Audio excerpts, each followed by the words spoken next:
Alors, qui est Robinson Pifo, en quelques mots? J'aime bien parler de moi à travers mes œuvres, à travers ce que je fais, mais bon. Après, si j'ai l'occasion, une fois, deux fois, c'est pas grave. Donc, Pifo, c'est un jeune Camerounais euh, qui a fait ses études comme tout jeune Camerounais, licencié en communication et relations publiques à l'ESTIC à Yaoundé, euh, animateur radio, télé et aujourd'hui producteur, manager et propriétaire de la maison de production de contenu RP Entertainment où nous produisons des artistes.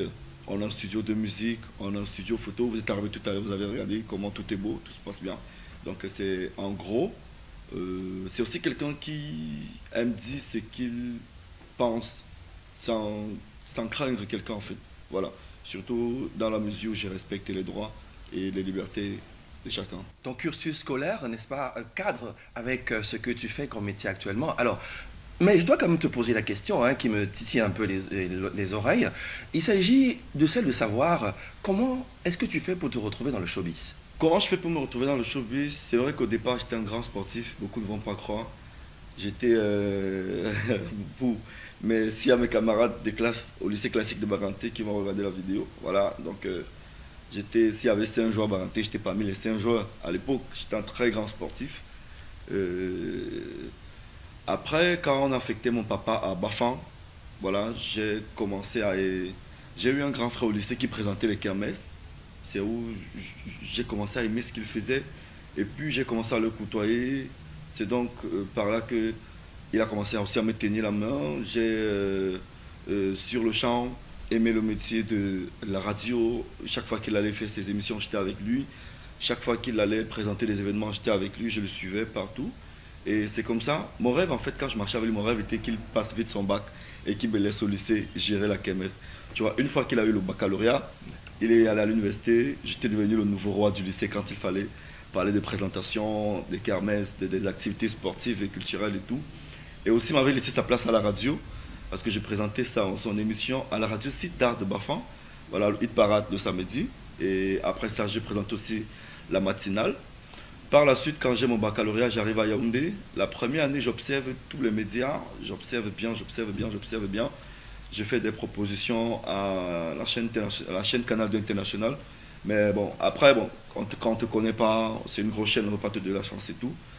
J'ai dû me retrouver dans une télévision de câble, en fait. Golden House, c'est la chaîne à qui je peux tout donner aujourd'hui s'il m'était demandé. Je dois beaucoup à cette chaîne parce que c'est cette chaîne qui a fait de moi ce que j'étais devenu à Yaoundé et ce que je suis devenu aujourd'hui.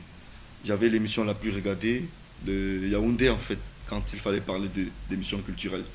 J'avais la plus grosse émission. C'est vrai qu'à l'époque, Daily n'existait plus, c'était plus Daily d'avant. Comment te retrouves-tu dans le digital? Bon, pour ceux qui ne savent pas, j'ai créé mon tout premier compte Facebook, je pense que c'était en 2006. En 2006. Ça, je crois que beaucoup n'avaient même pas encore compris. À l'époque, il y avait i5. C'était un site de rencontre, il y avait les 123 l'offre et tout. Mais moi, j'étais déjà très accéléré sur Facebook. Je connaissais déjà beaucoup de choses. Parce qu'il faut dire que j'ai toujours aimé l'informatique. J'étais l'un des meilleurs aussi à l'école en informatique. Et puis, c'est normal qu'avec le temps, en 2010, 2015, 2020, avec toute cette expérience-là, que je sois déjà, que j'ai une longueur d'avance par rapport à beaucoup de personnes. Tu vois. Donc, quand on parle d'influenceurs sur le net, on était les tout premiers. Ça dit qu'on est venu quand même trouver dans le monde des directs, les fleurs de l'île et tout. Mais quand on parle de ceux qui étaient au Cameroun, beaucoup là sont arrivés après moi en fait. Tu vois. Donc c'est comme ça que je développe mon autorité sur Internet. Je crée des trucs, je crée des concepts, j'invente des buzz sur moi-même en fait. Parce que ce que beaucoup ne savent pas, je vais le dire aujourd'hui. À l'époque, je créais des faux profils pour me laver avec sur Internet. C'est-à-dire, je crée des histoires sur moi-même que je fabrique et puis j'utilise des faux profils pour m'afficher avec. Ça fait des gens parlent, mais je suis là, je regarde, je dis, mais regarde comment les gens sont cons. Tu vois un peu. Et puis ça faisait grandir mon nom, ça veut dire, parce que j'ai remarqué un truc, tu ne dois pas te battre à te faire aimer dans un pays où on n'aime personne. Parce qu'on est clair qu'on n'aime personne au Cameroun. On n'aime personne au Cameroun. Sinon, dites-moi une seule personne qu'on aime au Cameroun. Alors qu'est-ce que tu fais? Tu attises, tu fabriques des conneries pour qu'on te déteste. Et puis, ça fait grandir ton nom. Derrière ce nom, parce que l'expérience que j'ai aussi eue dans le métier culturel, c'est que le nom, c'est l'argent en fait. Oui. Et Quand tu as le nom, tu as l'argent. voilà. Pas de vous abonner à la chaîne pour ne pas manquer nos prochaines vidéos.